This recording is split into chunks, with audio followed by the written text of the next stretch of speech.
vamos seguir, gente. Isso aqui é uma decoreba simples, tá? Cargos privativos de brasileiro nato. Se liga no artigo 12, parágrafo 3º da Constituição. Se liga no artigo 89, inciso 7 da Constituição, que é o conselho, integrante do Conselho da República, tá claro? Se liga, né, nas pessoas que não podem ser extraditadas. Hoje, empresa de jornal e radiodifusão, também é brasileiro nato, naturalizado por ao menos 10 anos. Então, dá uma olhada nesses artigos aqui. Olha o artigo 12, parágrafo 3º. São privativos de brasileiro nato os cargos: presidente e vice-presidente da República, presidente da Câmara dos Deputados, não é deputado federal, é presidente da Câmara dos Deputados, presidente do Senado Federal, ministro do Supremo Tribunal Federal. Ah, saquei. Presidente e vice-presidente, esses caras podem substituir o presidente. Presidente da Câmara dos Deputados, presidente do Senado Federal, ministro do Supremo Tribunal Federal. Por que tem que ser presidente da Câmara dos Deputados, presidente do Senado Federal e ministro supremo? Pô, e se só o ministro presidente do Supremo que substitui o presidente da República? Porque o ministro do Supremo Tribunal Federal, a presidência é por rotatividade. 2 anos, sai entre o outro, 2 anos. Tá claro? Então todos têm que ser brasileiro nato. Presidente, deputado federal não precisa, só não pode ocorrer a presidência da mesa do Senado Federal. Há uma questão interessante, é que se o presidente da República não pode ser réu, não pode ser condenado, não é isso? A questão do Renan Calheiros falou o seguinte: olha, ainda que o Renan Calheiros ele responda por alguma coisa, basta que ele não esteja na linha sucessória de presidente da República. Não é isso? Ele pode ser mantido na presidência do Senado, a diferença é que ele não vai substituir o presidente da República. Já adiante, como eu falo, tá? A única pessoa que sucede o presidente é o vice. Os demais substituem. Vice-presidente substitui e sucede. E os demais apenas substituem, que é de caráter temporário. Sucessão é definitiva. Foi no caso do Michel Temer, quando a Dilma foi empichada, ele sucedeu a presidente Dilma. Tá claro? Membro da carreira diplomática, oficial das Forças Armadas e de ministro de Estado da Defesa. Esses são os cargos privativos de brasileiro nato. Tá claro? Então já tem um aqui. E o artigo 89, que ele fala do Conselho da República, que é órgão superior de consulta do presidente da República, e deles participam o vice-presidente da República, que tem que ser brasileiro nato, presidente da Câmara dos Deputados, presidente do Senado Federal, líderes da maioria e da minoria da Câmara dos Deputados, os líderes da maioria e da minoria do Senado Federal, ministro da Justiça e 6 cidadãos brasileiros natos. Se liga, galera, olha aqui, André, todo membro do Conselho da República tem que ser brasileiro nato? Não. Tá claro? Eu tenho o vice-presidente da República, que é brasileiro nato. Presidente da Câmara é. Presidente do Senado é. Líder da maioria e da minoria da Câmara dos Deputados? Não. Líder da maioria e da minoria do Senado Federal? Não. Ministro da Justiça? Não. 7 sim. 6 cidadãos brasileiros natos com mais de 35 anos de idade, sendo 2 nomeados pelo presidente da República, 2 eleitos pelo Senado, 2 eleitos pela Câmara dos Deputados, todos com mandato de 3 anos, vedada a sua recondução. Vedada a sua renovação do mandato dele. Tá claro? Haja vista,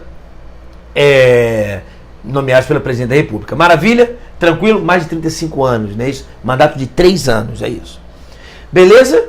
Tranquilo? Então se liga nesses detalhes aqui. Aqui você lembra aí lá do Silvio Santos. A propriedade de empresa jornalística e de radiodifusão sonora, edições e imagens é privativa de brasileiro nato, tá claro? Ou de brasileiro naturalizado há mais de 10 anos, ou de pessoa jurídica constituída sob as leis brasileiras e que tenha sede no país. Então, para pessoa física, André, dono de televisão, dono de rádio, tá claro? Não pode ser estrangeiro. Pode ser empresa estrangeira? Olha, ainda que seja empresa estrangeira, ela tem que ser constituída pelas leis do Brasil e que tenha uma sede dela no país. Não é filial, é sede no país. Tá claro? O que mais? Essas empresas, ou brasileiro nato ou naturalizado há mais de 10 anos. Não dá para esquecer esse negócio aí, tá? André, já viu como é que adquire, como é que perde? Olha, a perda da nacionalidade, tá? Dos naturalizados, aquele que por ato volitivo quiseram ser brasileiros, o cancelamento dele pode ser por sentença. Em que hipótese? Atividade nociva à segurança nacional. Tá? Então o cara é estrangeiro, veio para o Brasil, residiu há 15 anos, não tem condenação penal, foi brasileiro naturalizado, se naturalizou brasileiro, cometeu um crime contra a segurança nacional. Pode botar aí, né, Lei 7.170, mas agora tem a Lei 13.260, que é ato de terrorismo. Então tem que pensar um pouquinho melhor a respeito. E natos naturalizados, como é que eles perdem a nacionalidade? Quando ele adquire uma outra nacionalidade. Então, brasileiro nato pode perder a nacionalidade brasileira quando ele pede voluntariamente para adquirir uma outra nacionalidade. Exceto no caso que a lei admite a dupla nacionalidade. Vamos ver na Constituição. Tá claro? Uma outra nacionalidade originária. Tá claro? Ele pode adquirir uma outra nacionalidade originária.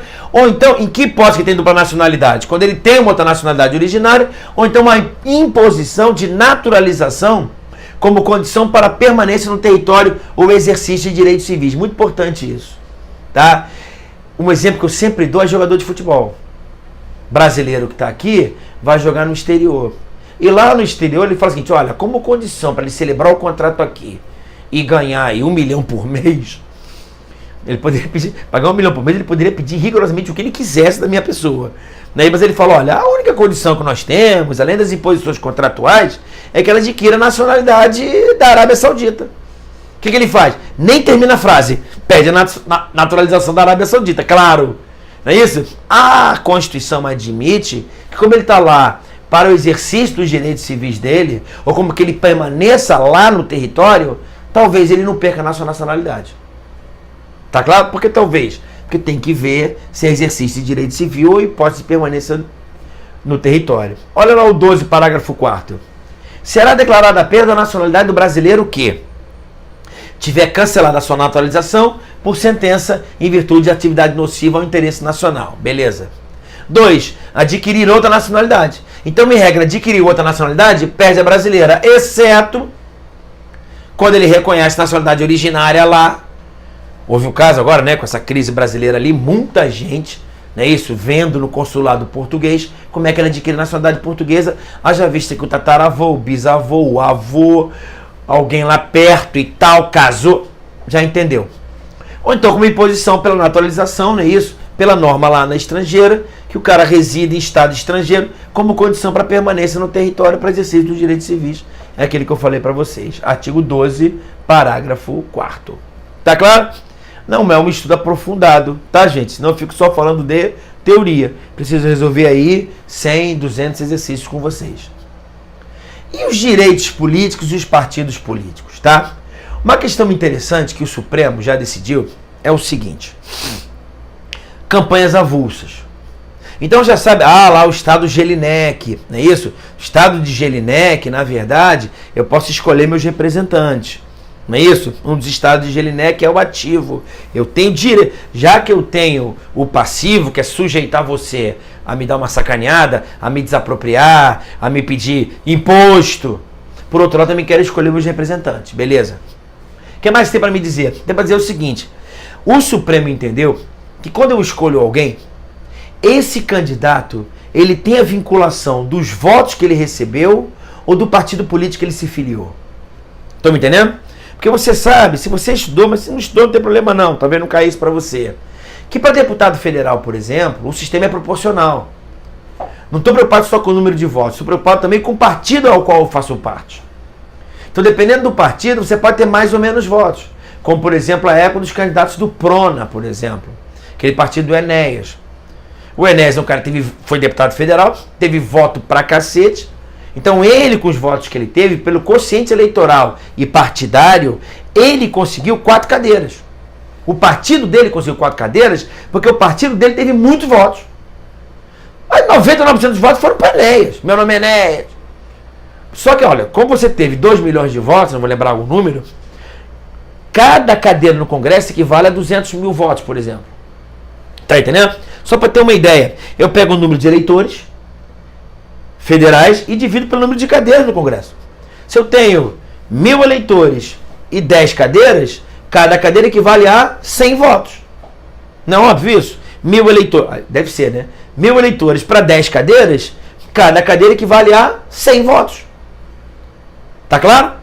Agora, se um cara... Agora eu divido isso no quociente eleitoral. Cada cadeira vale 100 votos. Mas também tem o quociente partidário.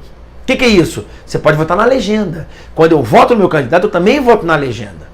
Sabe que a reforma política, que vai ser adotada nas próximas eleições, já tem alterações. Aqui não é aula de direito eleitoral, adoraria falar sobre essas alterações, mas eu estou aqui falando de forma muito simples. Tem o partido. Então, se cada cadeira tem 100, equivale a 100 votos, se um candidato do partido X conseguiu 300 votos, 3.000 votos, sei lá, 300, sabe, entendeu? Ele tem direito a 3 cadeiras. Está claro? Eu consegui 3 cadeiras, só que o candidato não pode sentar, não tem 3 bundas. Então ele traz o primeiro do partido dele, o segundo e o terceiro. Quantos votos teve o segundo? 4 votos. Quantos votos teve o terceiro? 1 voto, que nem ele votou nele mesmo, só a mãe dele. Os 3 entram. Está claro? Então há uma pequena distorção nisso. Está claro? Por isso que o Supremo falou o seguinte, veja bem, o voto dele, o mandato do candidato é vinculado aos votos que ele teve ou ao partido? Aí houve essa controvérsia. Por que isso? Porque muito candidato fazia o quê? Entrava num partido bacana, estava bem no quociente eleitoral, entrava e mudava de partido. Tá claro? Um cara entrava pelo PSL do Bolsonaro, gente tem voto pra cacete, no que ele entrava, mudei agora sou PSOL agora. E saiu do PSL pro PSOL. Deve ser o oposto, né? PCdoB, Manuela Dávila. Pô, mas você foi eleito pelo Jair Bolsonaro. Tirei a camisa amarela e botei a vermelha. O Supremo não vem mais admitindo isso, porque também existe uma vinculação ao partido dele. E a ideia também, se é possível, candidaturas avulsas. Eu, André Queiroz, está aí, quero ser vereador. Vereador do município do Rio de Janeiro. Facebook, minhas aulas. Galera, ó, condicional aqui. Aproveite, semana que vem, vota André aí.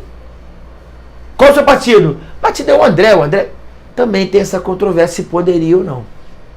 Se vivo na democracia, onde eles são meus representantes, por que tem um partido no meio dessa jogada? Só para entender. O que interessa é que a Constituição falou o seguinte, direitos políticos e partidos políticos. O que é o direito político? Direito à participação no processo político e órgãos governamentais. Direito político é, eu quero participar das decisões. Tá claro? E também quero participar de alguma forma dos órgãos governamentais. Eu quero me eleger para ficar aqui dentro, ou eu quero ficar aqui fora, mas quero cobrar. E algumas vezes, inclusive também, por gentileza, eu quero que você faça o plebiscito, o referendo, a iniciativa popular, que hoje é por internet. Beleza? E quero ser consultado sobre isso. Por isso que às vezes ainda existem essas distorções, onde o ministro-presidente do Supremo Tribunal Federal falou que para o deputado federal que foi escolhido por mim, ele pode secretamente votar no presidente da mesa da Câmara dos Deputados. Pô, tá dizendo então que eu voto no cara para me representar e o Supremo falou que ele pode ter voto secreto? Isso é democrático ou antidemocrático? Tá claro?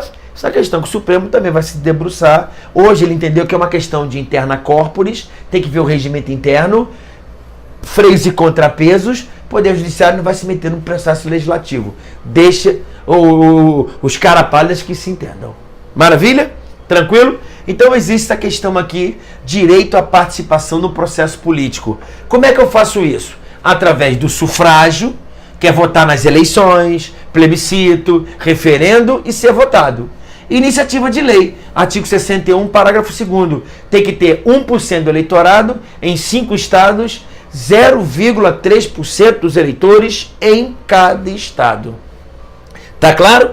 Tranquilo? Olha lá o artigo 61, parágrafo 2º. A iniciativa popular pode ser exercida pela apresentação à Câmara dos Deputados de projeto de lei subscrito por, no mínimo, 1% do eleitorado nacional, distribuído em pelo menos 5 estados, com não menos de 0,3% dos eleitores de cada um deles. Então você lembra, se deu dúvida, você pensa nas 10 medidas contra a corrupção. Não é verdade? As 10 medidas contra a corrupção, né, esse lá do pessoal da Lava Jato, o que teve? Eu posso afirmar que teve mais de 1% dos eleitores. Se eu não estiver errado, hoje é em torno de 115 milhões, 120 milhões de eleitores. Nós temos 209 milhões, parece, não é isso? Mas acho que eleitor, uns cento e poucos. Tá claro? Eu tenho que pegar 1% dessa galera, dividido em pelo menos 5 estados, e em cada um desse estado, 0,3% dos eleitores desse estado. Simples assim. Tranquilo? Para tentar ver o mínimo, gente, de participação no sufrágio, não é isso? Na iniciativa de lei e um respeito mínimo ao Pacto Federativo. Então ele falou, pelo menos 5 estados, 0,3%. Beleza? A Constituição também falou das hipóteses da inelegibilidade.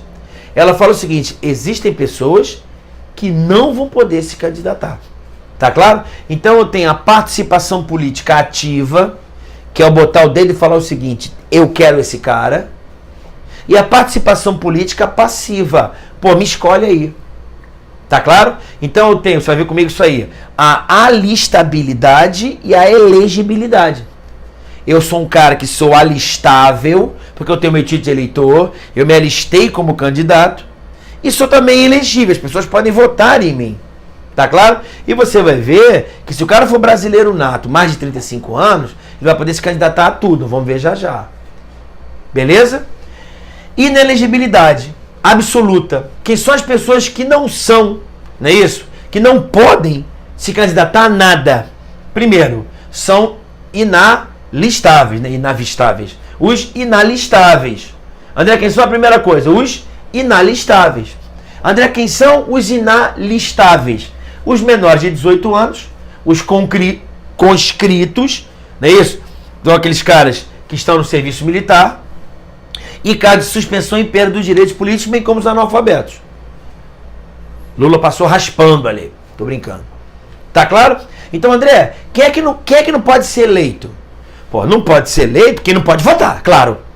Quem não pode votar? Olha, os menores de 18 anos, os conscritos e quem teve os seus direitos políticos suspensos ou perdidos. Ah, inclusive a Dilma também passou perto também, que ela foi empichada e poderia ter os direitos políticos suspensos? É.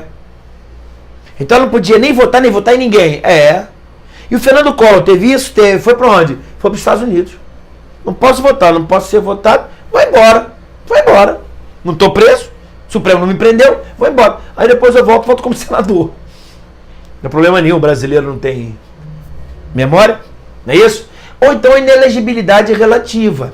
Você fica inelegível não é para qualquer cargo, mas para alguns cargos. Situação própria e momento eleitoral. Por exemplo, o cara de 34 anos. 34 anos, quero ser presidente da República. Não vai não, meu amigo. Você é inelegível. Você tem a inelegibilidade. Você é inelegível para o cargo de presidente. Está claro? Ah, professor, estou sentindo também que tem a lei da ficha limpa, né? Que é a alteração da lei complementar 64 de 90, que fala das inelegibilidades. E, inclusive, a lei da ficha limpa, ela fala que é inelegível, que não pode ser votado a pessoa que tem condenação em segunda instância, não é isso? Perfeito. Ah, porque se há uma condenação em segunda instância, houve o trânsito em julgado, grande parte da doutrina mais moderna, sim. O fato está transitado em julgado, não pode mais ser alterado pelo Poder Judiciário. O processo pode ser anulado, mas o fato não pode mais ser reformado. Então transitou em julgado, então ele está também inelegível. Lei da ficha limpa, ok? Observação: a simples substituição não impede a reeleição, mas tão somente a sucessão. Se liga, que eu vou conversar com vocês mais à frente, que o presidente da República, ele só é sucedido, sucessão do presidente é o vice. Quem sucede Jair Bolsonaro? General Mourão. Só. Porque ela é definitiva. Se der uma nova facada nele, ele morre, ele vai ser sucedido pelo General Mourão. Hamilton Mourão. Tá claro? Ah, André, mas também ele pode ser cassado? Pode. Pode ser empichado? Pode. Pode ter cassado no Tribunal Eleitoral. Pode ser cassado no TSE? Pode. Pode sofrer impeachment? Pode. Pode morrer? Pode. Sai, sucede o Mourão. Agora ele pode viajar também. Quando ele viaja, não é isso? substitui temporariamente o vice-presidente. Se não for o vice-presidente, vai ser o presidente da Câmara de Deputados, o presidente do Senado Federal, o presidente do Supremo Tribunal Federal, que o substituem. Esses três o substituem na ordem definida na Constituição. Tá claro? Beleza? André, artigo 14, parágrafo 7º, o que ele fala? Olha, são inelegíveis no território de jurisdição do titular o cônjuge e os parentes consanguíneos ou afins até o 3º grau ou por adoção do presidente da República, do governador de estado ou território, do Distrito Federal, de prefeito ou de quem os haja substituído dentro dos 6 meses anteriores ao pleito. É o período de desincompatibilização para o mesmo cargo. Perdão, para cargos diversos, salvo se já titular de mandato eletivo e candidato à reeleição. Então, primeiro ponto, André, quem é que deve sair do cargo para poder concorrer? Como é que é o nome dessa saída do cargo para poder concorrer? Desincompatibilização. Ele é incompatível para aquele cargo, ele não é inelegível, ele é incompatível. Ele sai, torna-se compatível para aquele cargo, ele é elegível para aquele cargo. Que cargo? Qual o prazo? 6 anos. Como é que é o nome disso? 6 anos. 6 meses. Desincompatibilização. Para que cargo que ele tem que sair? Para outro cargo. É só você lembrar do Lula. O Lula foi reeleito e em nenhum momento ele saiu 6 meses da presidência. De presidente para presidente não precisa se desincompatibilizar. Porque ele está indo para o mesmo cargo. Está claro? Tranquilo? Aí vem a chamada, quando ele fala, né, de jurisdição do titular, do cônjuge e os parentes consanguíneos ou afins até 2º grau, se liga, não é 3º, é 2º grau, ou por adoção do presidente da República e tal, ele está falando da inelegibilidade reflexa. Ah, professor, deu aquele probleminha com a Rosinha Garotinho, não é isso? Perfeito.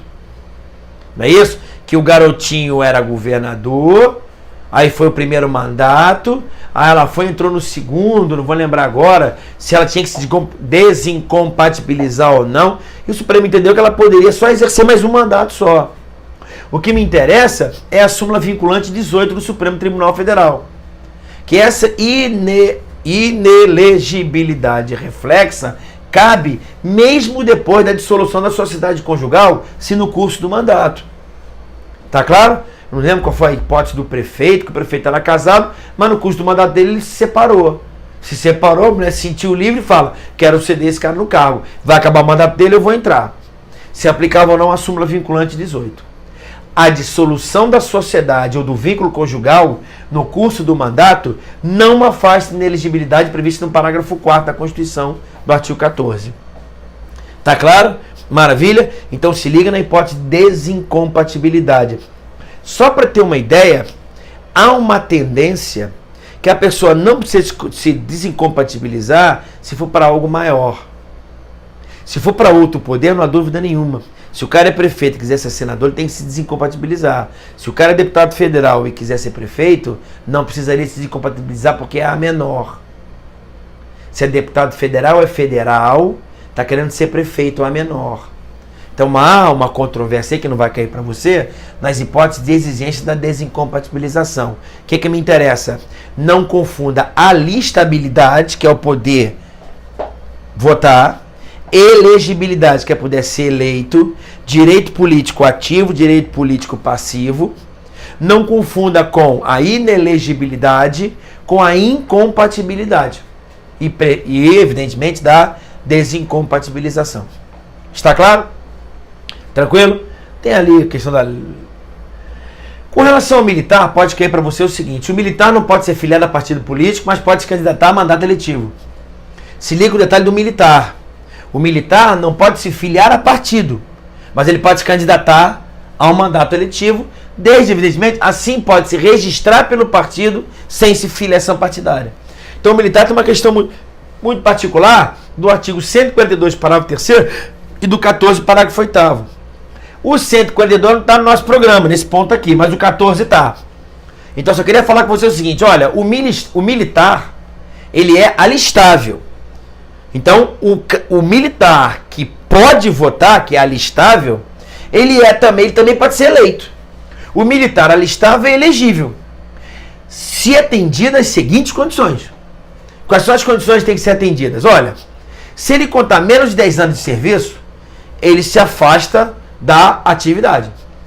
Tá claro? Então, se o cara contar menos de 10 anos, ele sai e vai se candidatar, sem problema nenhum. Agora, se ele contar mais de 10 anos de serviço, ele vai ser agregado pela autoridade superior e, se eleito, passará automaticamente nota de diplomação para a inatividade. Tá claro? E agora você vislumbra que a Constituição permitiu isso ao militar. Então as pessoas lá atrás ficam criticando que o Bolsonaro, que era aquilo, que era aquilo. Olha, tudo bem, mas antes de criticar, quem criticar isso, fala assim, vem cá, você conhece o artigo 14, parágrafo 8º? Qual é a situação do militar com relação a ser eleito? Bom, você sabia que, por exemplo, não é isso? O militar, ele pode se candidatar ao mandato, né? Pode se filiar, sem se filiar a um partido político? Tá claro? André, então ele pode votar, pode ser votado, pode ter um mandato eletivo sem se filiar a partido? Sim. Ah, mas ele nem se registra a partido? Sim. Ele se registra no partido, mas não está afiliado no partido. Ah, inclusive o Supremo está falando sobre as candidaturas avulsas, que são aquelas pessoas que nem se registram no partido. Tá claro? Então a ideia é se registrar e se filiar ao partido. O cara se registra e o militar se registra, mas não se filia ao partido porque ele é militar. E o que eu faço com ele? Depende dele de quantos anos ele está no serviço militar. Se ele está menos de 10 anos, ele se afasta da atividade. Se ele está mais de 10 anos, espera ser ele eleito. Se ele for eleito, ele passa automaticamente para a inatividade. Simples assim. Parágrafo 3º. Os membros das Forças Armadas são denominados militares, aplicando-se, além das que vierem a ser fixadas em lei, as seguintes disposições. O militar, enquanto em serviço ativo, não pode estar afiliado a partido político. Então a questão é, ele não pode estar afiliado a partido político, não é isso? Mas ele pode se registrar no partido. Porque o Supremo hoje não admite candidaturas avulsas. E ele se elegendo, eu vejo se tem mais de 10 anos ou menos de 10 anos. Não é tranquila a questão, gente? Tranquilo? É óbvio que eu não falei nenhum inciso do artigo 5º. Nenhum. Tá claro? Só falei das ideias. Quer dizer, fiquei mais de 1 hora falando sobre isso. Então a ideia agora é o quê? É começar a resolver os exercícios e ficar pulando na Constituição. Mata a questão, vai no inciso e explica o inciso. Maravilha? Vamos no intervalinho, daqui a pouco a gente volta.